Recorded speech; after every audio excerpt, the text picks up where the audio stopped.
नमस्कार, विद्याच किचनमध्ये आपले स्वागत आहे. आज आपण बनवणार आहोत मोकळा झुणका.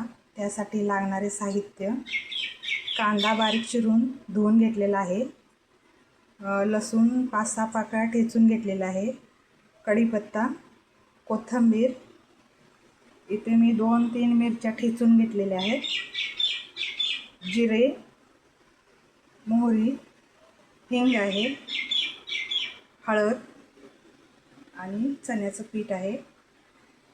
इथे मी 2 चमचे तेल तापवत ठेवलेलं आहे. आता मी फोडणी घालणार आहे. मोहरी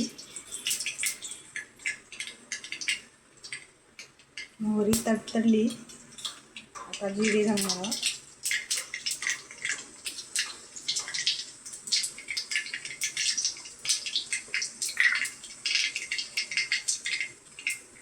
हिंग थोडा,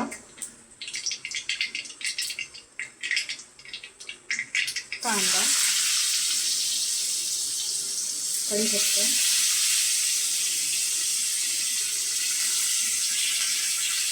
कांदा गुलाबी तर परतून घ्यायचा आहे.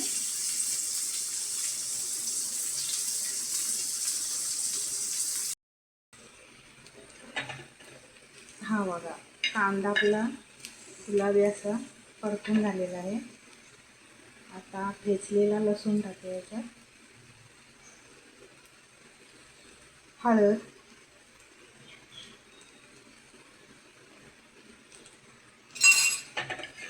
परतून घेऊया, कच्चा वास जाऊ दे लसूणाचा.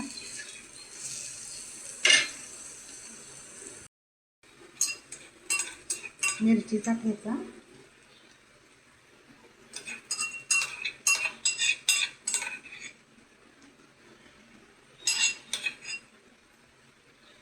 तुम्हाला हवं असेल तर थोडं ह्याच्यात लाल तिखट पण घालू शकता,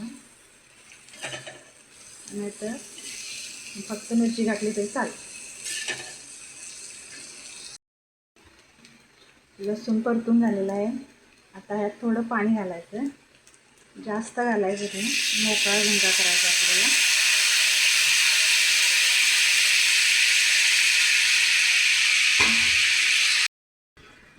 हे बघा, पाणी आता पूर्ण कमी होत आलेलं आहे. ह्यात थोडा तुम्ही गरम मसाला जरी टाकला तरी चालेल.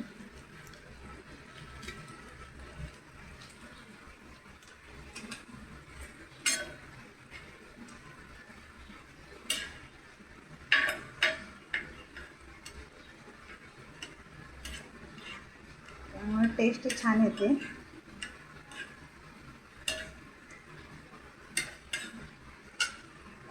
आता आपल्याला पीठ घालून द्यायचं, हवं तेवढं घालायचं.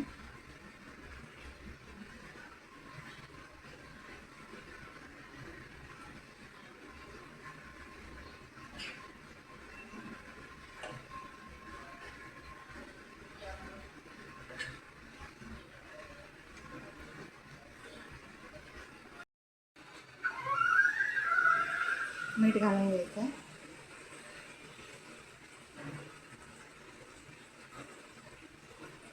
आधी जरी मीठ घातलं तरी चालतं. आता एक ट्रिक सांगते. आता गॅस बंद केलेला आहे. 1 चमचा तुम्हाला ह्याच्यात कच्चं तेल घालायचं आहे, त्यामुळं झुणका आपला मोकळा झुणका छान लागतो.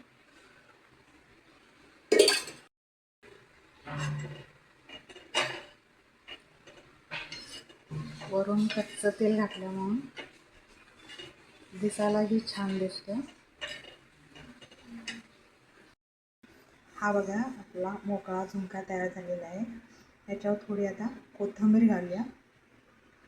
कलर वगैरे किती छान आला आहे बघा.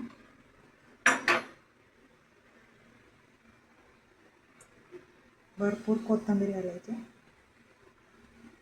त्याच्यावर कच्चा कांदा देखील घातला तरी चालेल. ज्यावेळी तुम्हाला खायचं आहे त्यावेळी तुम्ही येऊन खाऊ शकता. आणि वरून तेल घातल्यामुळं एक प्रकारचं टेस्ट त्याला वेगळीच येते.